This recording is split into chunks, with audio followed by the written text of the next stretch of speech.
Hello everybody, I am doing my consistency challenge video today, and I was going throughout my day just seeing, engaging what the Lord was really trying to talk to me about today. And there were two things that I did want to talk about in the video. And one part was I was talking to my friend earlier today, and it's awesome when I'm able to meet up or see friends that I went to college with or friends that I grew up with. And my friend said one thing, and it really has been in my mind, just ringing through my head all day.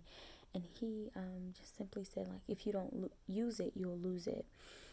And I guess that's what I'll talk about first. I know that in my life, I have had so many visions about what I was supposed to accomplish. I've had so many dreams. I've had so many things that I've expected myself to accomplish by a certain time limit. And for some of those things I have accomplished those, and for some of those things I have not. And there's something really big that I've always wanted to do, and I knew I had the capability to do, but I've always had fear um, to accomplish. And I was talking to my friend about it, and I just was like, I'm really nervous about it. I'm nervous about what people will say. I'm nervous about how people will handle it when I decide to do it. And he was just like, well, Kiera, this is like a long time coming. You should have been done this, and we're waiting. And at that moment, I felt conviction, because it was just kind of like, while you're sitting there having fear that paralyzes you from doing what I want you to do, people are waiting for that healing. They're waiting for that deliverance. They're waiting for that encouragement. They're waiting for you.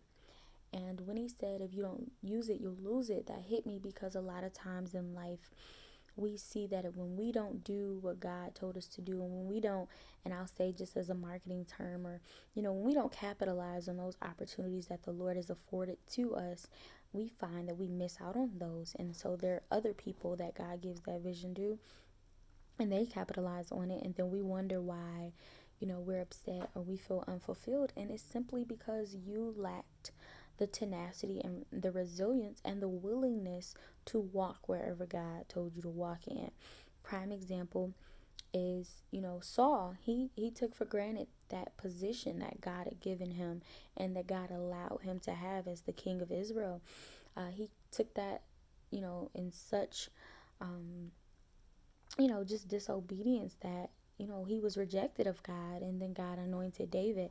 And then once Saul saw David's anointing and the things that David was doing, then he became jealous. And obviously, we know that led to his demise. But the point I'm making is that we have to understand that when God gives us a vision, when he gives us a dream, when he gives us a business, when he gives us the opportunity to move, we have to move in the time frame that he tells us to, or we'll miss out. And you don't know if God is going to bring that opportunity around again. You don't know if that opportunity is going to ever come back. And so that really hit me, because I'm in a place in my life where I don't want to be stagnant, and I don't want to be disobedient. I don't want anything to be incomplete because of me not moving. And that really hit me, and I was so happy that I had that conversation with him, because a lot of times we don't really see the seriousness of our decision making until it's too late. And so I'm so happy that he said something about it. I'm so happy that he spoke those words without fear. And I'm so glad that the Lord led him to say that to me, because it really solidified what I need to do, and it solidifies my focus and what I need to be focused on. The second thing that I was thinking about, and I've been thinking about it for a while, is, just the person that college shaped me into.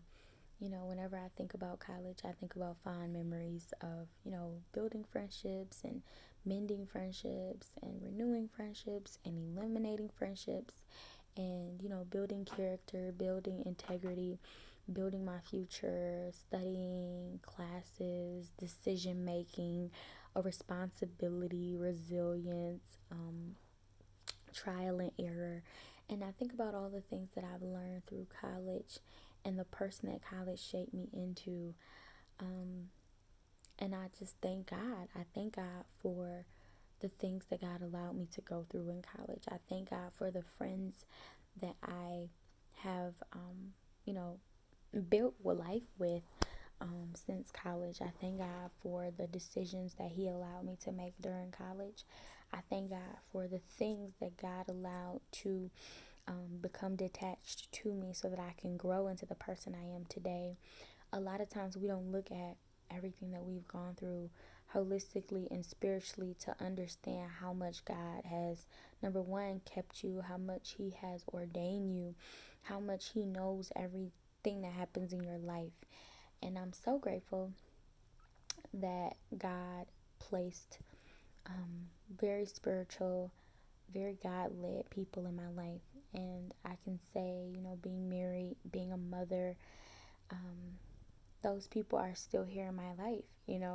We may not talk every day like we were on campus, and I can remember so many nights, spending the nights with my friends, like bunched up in my apartment or my friend's apartment, watching movies, reading together, praying together, consecrating ourselves together. I can remember we were planning a retreat and or a revival, and we were doing fasting. So we were fasting, I guess, that whole week or 3 days straight. And every day, like, we would get off at like 6 p.m. and we would we would eat and drink between 6 and 11:59, and you could find all of us near the sink with the sink water on, cold water, all of us trying to be up under the faucet to make sure we all got water before 11:59. But I look at that and I think about those moments and smile, even though they were very hard getting through those times of consecration. Of course, denying our flesh, but they were so valuable because we relied on each other for accountability. We relied on each other for strength. We relied on each other for hope that we were going to get through it and we were going to be stronger afterward, and that we were doing this for a purpose. We weren't just doing it because it was fun. We weren't just doing it because it's what everybody else does. We did it because, number one, it was in the Word of God for us to do. Some things come by fasting and prayer, but also it was something that we looked forward to because we knew that if we gave God that sacrifice, He would in turn give us what we asked for, that He was going to give us individuals that wanted to be baptized and filled, that we were going to have individuals at the revival that needed deliverance and healing, and that when we gave that sacrifice to the Lord, our time, our bodies, our flesh, that He was going to then honor our prayers and do exceeding abundantly. And so, thinking about that now, those are little gems that I learned in college that then in turn blessed me in adulthood and now in ministry, is understanding the importance of consecration, understanding the importance of spiritual friendship, understanding that subject of accountability. And I can say, even now, being an adult, being a mother, being a wife, as I said earlier, I have people that I'm accountable to. I have people that check on me and make sure that I'm doing what I said I was going to do. I have people checking on me on my mental state, making sure that I'm ready, making sure I'm on cue, making sure I'm focused. And so, college really, really helped me. And it really, really shaped me as an individual. It really shaped the way I feel about myself. It really shaped my self-esteem. It really taught me about love, what real love is. College really taught me what it means to have a voice and how important your voice is, and how important it is to influence other people around you, as well as understanding how important it is to minister to other people, how important it is to live the life that you preach. Because being on a campus filled with different people from different areas of life, dabbling in everything, it's so important to live the life that you preach, because when you're a part of a campus ministry, they're looking at you. They're looking to see, what, Bible class you go to. Are you there all the time? Are you consistent, not just in life, but in ministry? Do you know how to pray? Can they come to you for counseling? Can they come to you for a listening ear? Can you talk to them? Are you approachable? And do you act the same way at Bible class as you do on campus? And do you act the same way that you do in Bible class as you are in your regular classes? And so, all of those things really shape me. And I'm saying all of these two subjects to say just how God is so good and letting you know what you need to know, and how He just doesn't leave you to fend for yourself, but he fights for you and he has a plan for you, even when you don't understand it. Just like I didn't really understand, my friend coming down and talking to me. I didn't know what the conversation was going to be like outside of, what he originally came down for. But I thank God for what, those gems that we imparted to each other. I thank God for my friends. And I guess what I'm saying is I thank God for spiritual friends. I thank God for safe friends that won't let you fend for yourself when you're weak. I thank God for friends that glory with you when you're strong. I thank God for friends that will cry with you and for you, and pray with you and for you, and will fast with you and for you, and that will be with you. They are priceless. Having a friend that sticks closer than a brother, a Jonathan type friend to David, is so priceless, and I'm so unworthy of it, but I'm grateful for it, even in those situations where, there were times in my life where, I can say that I've had to make selfish decisions. So what I mean by that is there were times where I couldn't be the type of friend that I wanted to be because I had to take care of me. And when I say that, I mean my mental state. Because you can be a friend to no one if you're not alive, or that if you're not encouraged, or if you're not who you should be. And so I thank God for those friends that stuck it out with me.